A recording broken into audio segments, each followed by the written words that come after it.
तो पैसा आता है तो अच्छा लगता है कि बुरा लगता है? आम आदमी को बहुत अच्छा लगता है। लेकिन जिसके पास ज्ञान की दृष्टि होती है वो क्या सोचता है, अब देखो ये पैसा आया, अब इसकी संभाल करो, चोर न ले जाए, टैक्स न लग जाए, कोई परेशानी ना हो जाए, रिश्तेदार जलने लगेंगे, कोई मार न दे पैसा छीनने के लिए, कोई मान लीजिए चुरा ही ले जाए, छीन ले जाए, 50 झंझट है।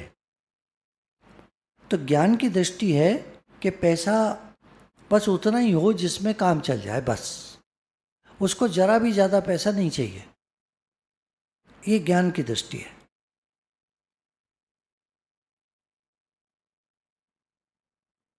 एक दृष्टांत आता है, एक आदमी के पास घोड़ा था।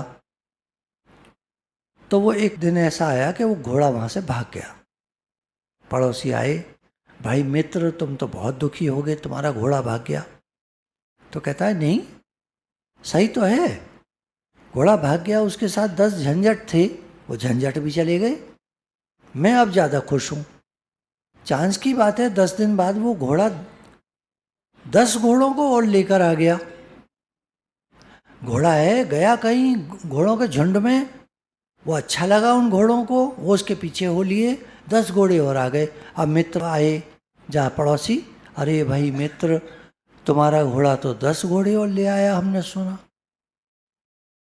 तो बोला हाँ तो ले आया, क्या हो गया, ट्रेन करूँगा इनको, रखूँगा, खिलाऊँगा पिलाऊँगा, जब ये ट्रेन हो जाएंगे, जब ये सीख जाएंगे तो मैं इनको बेच दूँगा मार्केट में, मुझे अच्छे पैसे मिलेंगे। अब वो जल भुन गए, वो जो आए थे अड़ोसी पड़ोसी। एक दिन उसका बेटा घोड़े को ट्रेन करते करते गिर पड़ा और उसके हाथ की हड्डी टूट गई। मिलने वाले फिर आए, अरे भाई हमने सुना तुम्हारे बेटे के हाथ की हड्डी टूट गई।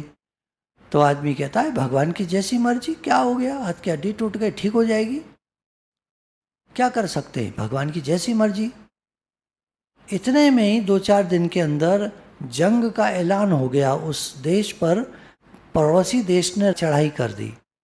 राजा का ऐलान हुआ जितने यंग लड़के हैं, जवान लड़के हैं, वो सब फौज में भर्ती हो जाए, बशर्ते उनका शरीर ठीक होना चाहिए। अब उस आदमी के लड़का जो, उसके तो चोट लग गई थी, हाथ की हड्डी टूट गई थी, उसको नहीं लिया गया आर्मी में। बाकी सब जो थे अड़ोसी पड़ोसी सबके लड़के भर्ती हो गए आर्मी में। अब वो सब जाएंगे लड़ने के लिए, नरे मारे जाएंगे उसमें से। पड़ोसी आए, अरे भाई बड़ा बुरा हो गया, हमारे लड़के तो जो है मिलिट्री में चले गए, और तुम्हारा लड़का तो देखो हाथ की हड्डी टूटी है तो घर में ही रहा। तो बोला भाई क्या कर सकते हैं इसमें, भगवान की जैसी मर्जी।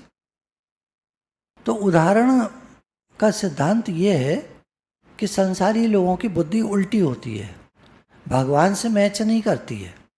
तो बाइबल में उन्होंने कहा कि जब धन आएगा तो धन के साथ समस्याएं आएंगी, धन को संभालने की दिक्कत होगी, सामान आएगा, चीज़ें आएंगी, उनको संभालने की दिक्कत होगी।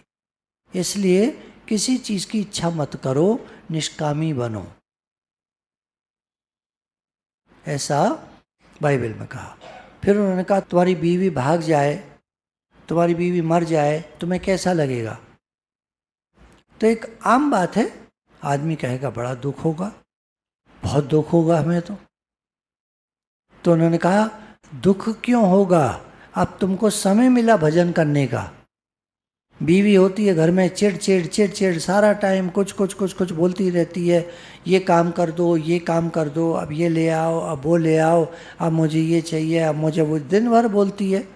चली गई, भाग गई, मर गई तो अच्छा हो गया ना, किसी के लिए नहीं कह रहे, उदाहरण है, बाइबल में बोला है उन्होंने, ये हमारे ग्रंथों में नहीं है, बाइबल में बोला है।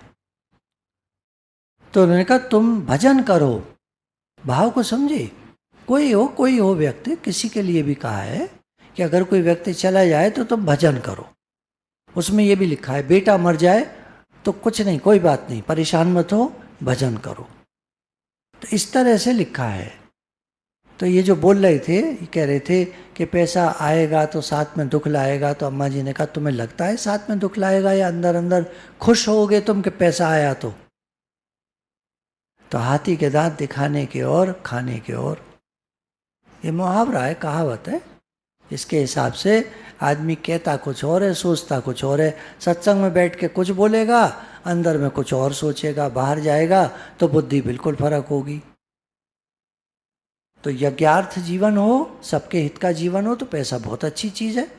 और खाली अपने लिए मैं मेरे लिए पैसा तो बेकार है, कोई फायदा नहीं उसका।